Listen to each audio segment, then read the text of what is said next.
પાટીદાર મહિલા બે હાથ જોડીને રડતા રડતા માલધારી સમાજના આગેવાન એવા ઠાકરસિંહ રબારીને વિનંતી કરે છે કે તમે હવે અમારી દીકરીને પરત કરો। શું છે આ સમગ્ર મામલો, વાત કરીશું આ વિડીયોમાં। વૈષ્ણવજન તો તેને કહીએ જે પીડ પરાઈ જાનાને રે। નમસ્કાર, નવજીવન ન્યૂઝમાં આપનું સ્વાગત છે। હું છું જયંત દાફડા।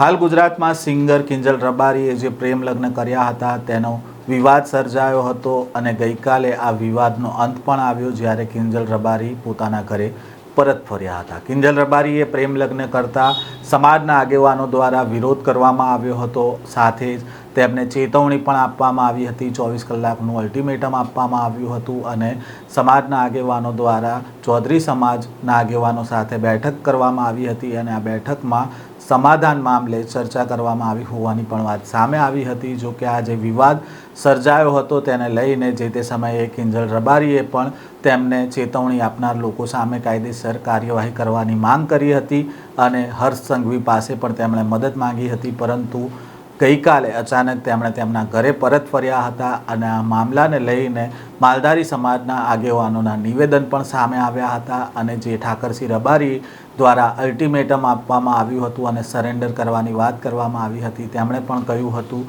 કે માલધારી સમાજની જીત થઈ છે અને તેમણે પ્રેમના વિરોધી નથી, પરંતુ પ્રેમ છે તે મા બાપને કરવો જોઈએ, દેશને કરવો જોઈએ, સમાજને કરવો જોઈએ, તે પ્રકારનું નિવેદન છે તેમણે મીડિયામાં આપ્યું હતું। પરંતુ હવે જ્યારે કિંજલ રબારી છે પોતાના ઘરે પરત ફરી છે ત્યારે હવે અન્ય સમાજના લોકો પણ સામે આવી રહ્યા છે જેમની દીકરીઓ માલધારી સમાજમાં પ્રેમ લગ્ન કરીને અથવા તો ભાગીને ગઈ છે।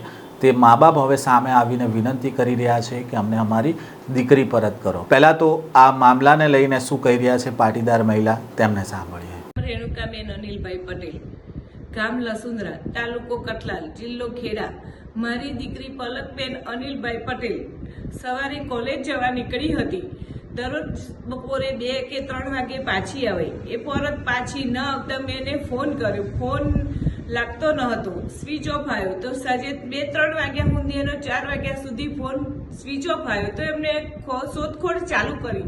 શોધખોળ ચાલુ કરતા અમને 9-10 વાગ્યા સુધી શોધખોળ ચાલુ જ રાખી, ન મળી તો અમે પોલીસ સ્ટેશન જઈ જાણ કરી કે મારી દીકરી ઘરે પરત ફરી નથી, મારી દીકરી શોધવામાં મને મદદ કરો।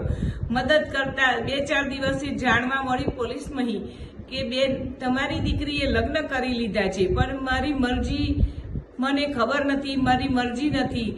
તો રબારી પિયુષભાઈ, દિલીપભાઈ એમની સાથે લગ્ન થઈ ગયા છે એવું મને જાણવા મળ્યું। તો પછી એ લગ્ન મને સ્વીકાર નથી અને રબારી સમાજના આગ્રણીય ઠાકર બાપાને મારે નમ્ર વિનંતી છે કે મારી દીકરી તમે પાછી આપો। તમારા બોલ તમે પકડી રાખો કે તમે જેવું કહેતા હતા કે કોઈ સમાજની દીકરી લેવી નહીં ને કોઈ સમાજની દીકરી આપવી નહીં, આપણા સમાજની દીકરી આપવી નહીં ને કોઈના સમાજની દીકરી લેવી નહીં, તો ઠાકરજી તમે મારી દીકરી તમને વિનંતી છે કે મને પાછી આપો। હું પાટીદારની એક બાઈ બોલું છું, મારી દીકરી મને પાછી જ આપો, બસ એ જ મારી વિનંતી છે, તો જ તમે રબારી સમાજના ઠાકરજી ઘર આ।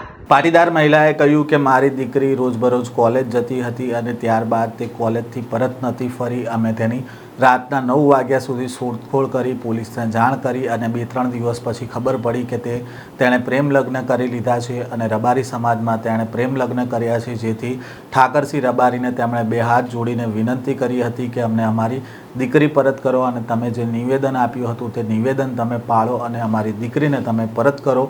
તે પ્રકારનું નિવેદન છે તે પાટીદાર મહિલા દ્વારા આપવામાં આવ્યું છે। હવે અનેક મા બાપ છે તે સામે આવી રહ્યા છે, જેમની દીકરીઓ છે તે પ્રેમ લગ્ન કરીને અન્ય સમાજમાં ગઈ છે, તેમણે પણ હવે માંગ કરી રહ્યા છે કે અમને અમારી દીકરી પરત કરો। આ પ્રકારના સમાચાર અને અહેવાલ સાથે ફરી મળીશું। નવજીવન ન્યૂઝ સાથે જોડાયેલા રહેજો।